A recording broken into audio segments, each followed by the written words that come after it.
Hello and welcome. My name is Melissa. I'm the owner and artist here at the Top Drawer RVA located in Richmond, Virginia.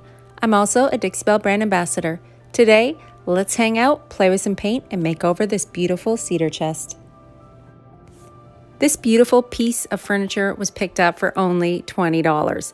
It was totally broken, the lid was not attached to the base, and it needed some repair work. I brought it inside, cleaned it with white lightning, and I was ready to begin. After I gave it a good clean with white lightning and rinsed it well, I used my Dixie Belle mud to fill in any holes. This piece, while I was cleaning it, showed me that it was definitely a bleeder. There was definite tannin showing through on the paper towel when I was cleaning. This means proper prep. We're going to need to add some Boss. I decided on Boss in clear.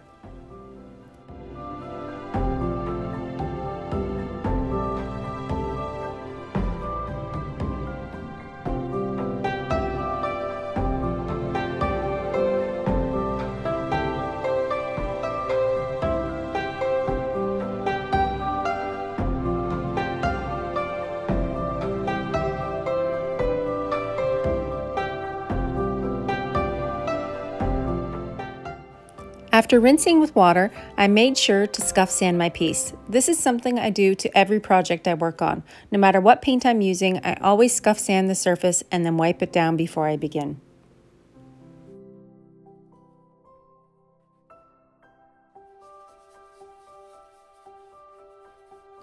I find that taking that small extra step to kind of rough up the exterior of your piece allows your paint to grab really easily.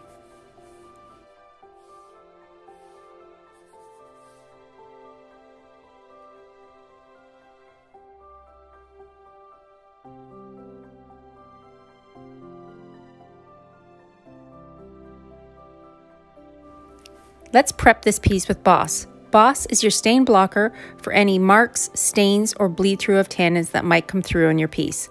I applied it with a brush. I used Boss in clear because I will be sanding back the edges to reveal a kind of distressed look.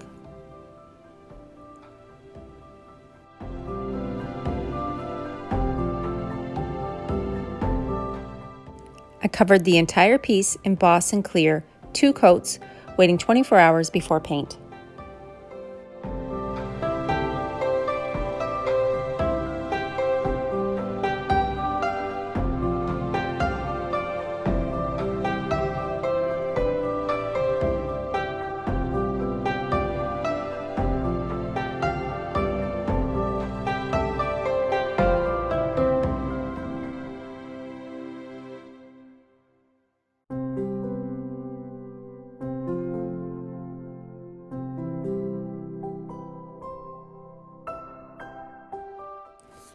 I knew I wanted a neutral base for the bottom of this chest. The top was damaged, there was watermarks and scars. I decided to use my Dixie Belle's No Paint Gel Stain in Espresso on the top of this piece.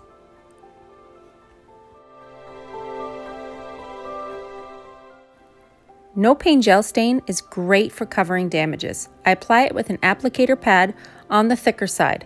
This piece required 2 even coats of gel stain. I'm going to show you how I use my applicator pad to apply my gel stain.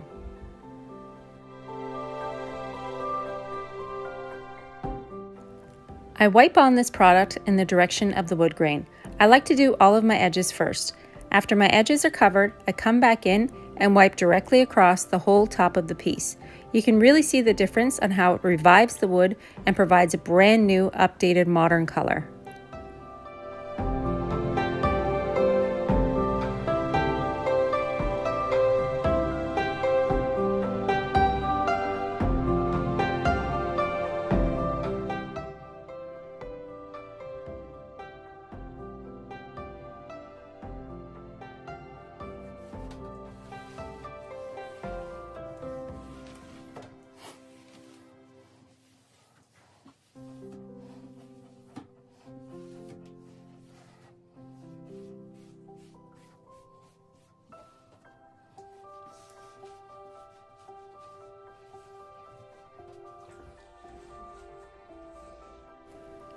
Let's add some detail to the front of this piece.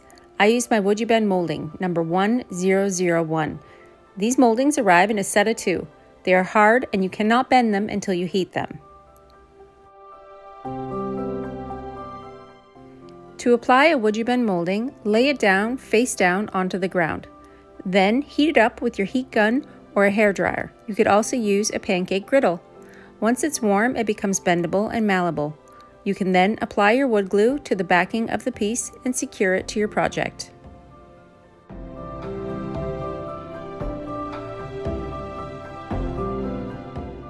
After securing your Woodubend to the front of your project, you can use painter's tape to make sure that it's held fast.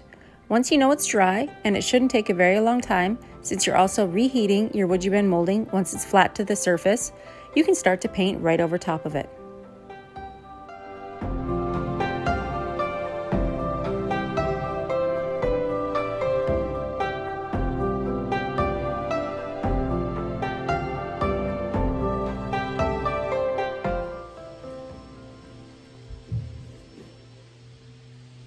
I wanted to paint a kind of classic, neutral, grungy look onto the base of this project.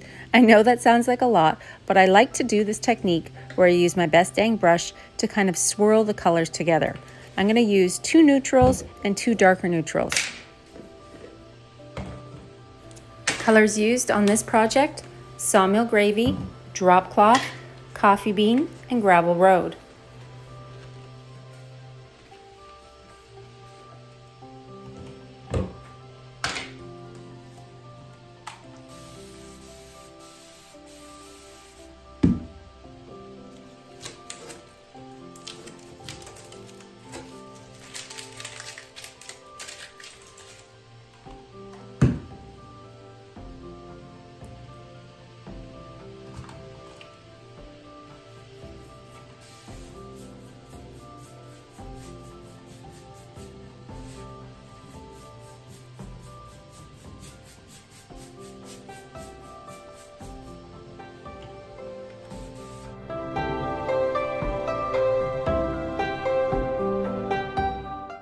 You can use your spray misting bottle filled with water to help thin the paint around the Woodubend. Pounce in the paint onto the detail, making sure to cover all of the product.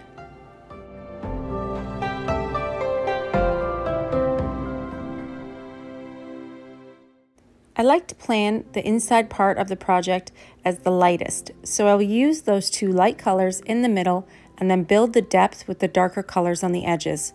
On the second coat, I'll use my best dang brush to ombre blend the colors together.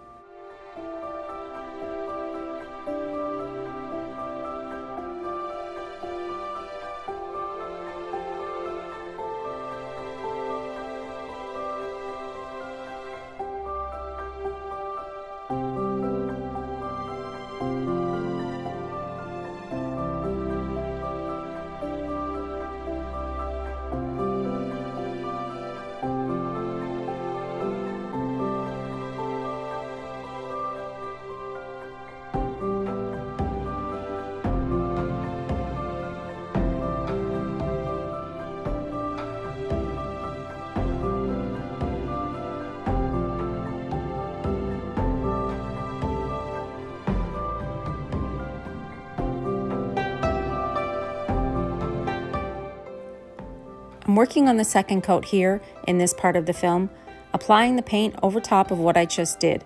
I'm going to come in with that brush and really blend the colors together.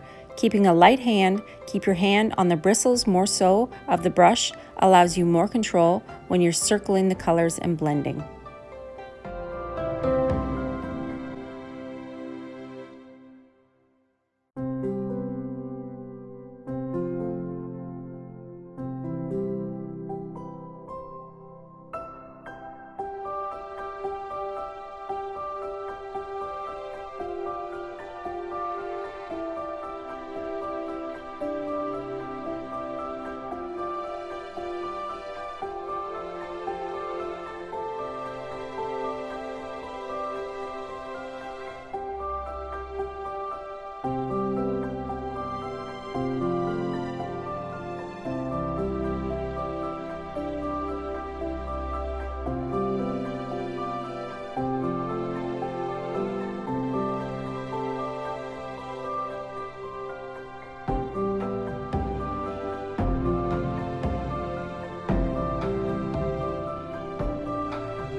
Keep adding your two darker neutrals in around the edges, in around the Woodubend, and then ombre blend the colors together.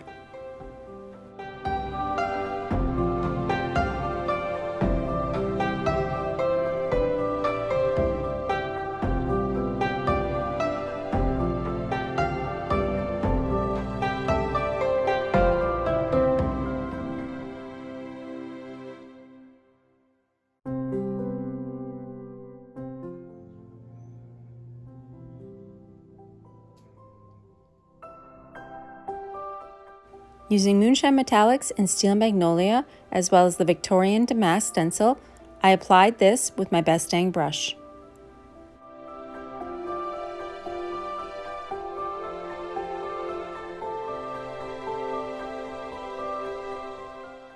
Make sure to blot off your paintbrush on a paper towel before applying it to your stencil. I like a faded look with these stencils, giving it an old world look with no real true edge, more like a faded detail on the front of the piece.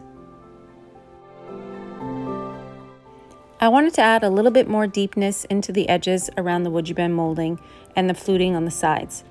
Using my small French tip and my Best Dang wax in brown, I like to wet the wax a little to make it a bit more movable. I applied it to those areas. Since Dixie Belle's wax is water-based, you can apply a little bit of water to thin it to make it push inside the details. I then use a baby wipe to wipe back the excess and reveal the inside part deeper and darker than the top.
I used my rad pads to sand back the paint a little bit and give it a little bit more of a distressed look.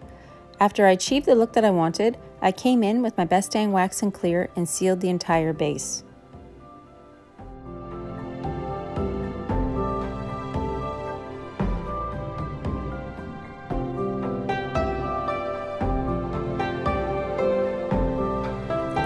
Let's add a little bit of shine. Using my Gilding Wax in bronze and copper, I applied with my brush and a finger to kind of highlight all of the edges of the piece.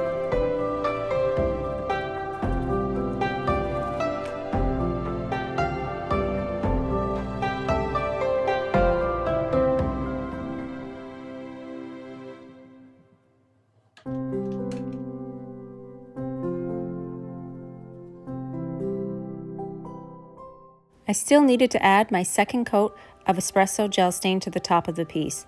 I started with the interior first, making sure to get in and under the lip.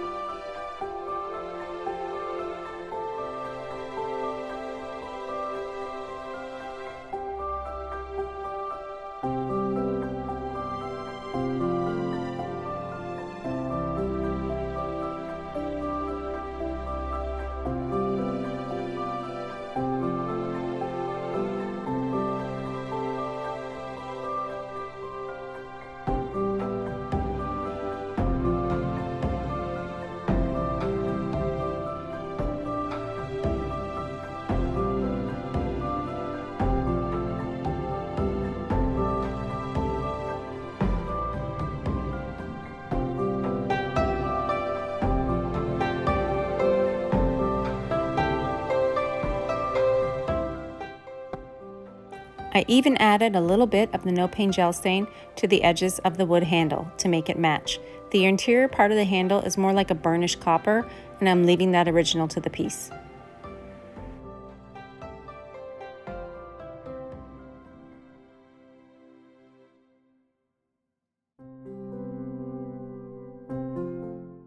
I like to seal my gel stain with either Gator hide or extra coat from the silk line. This extra coat was applied with a damp sponge.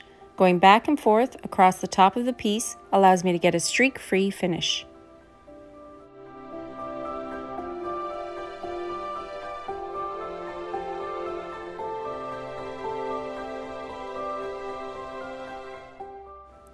I decided to come in at the end and add just a bit more shine. This is Gemstone Mousse. It's a water-based product. I used the beautiful amber and kind of dripped it down the front of the details, making it look really kind of old and rusty and authentic.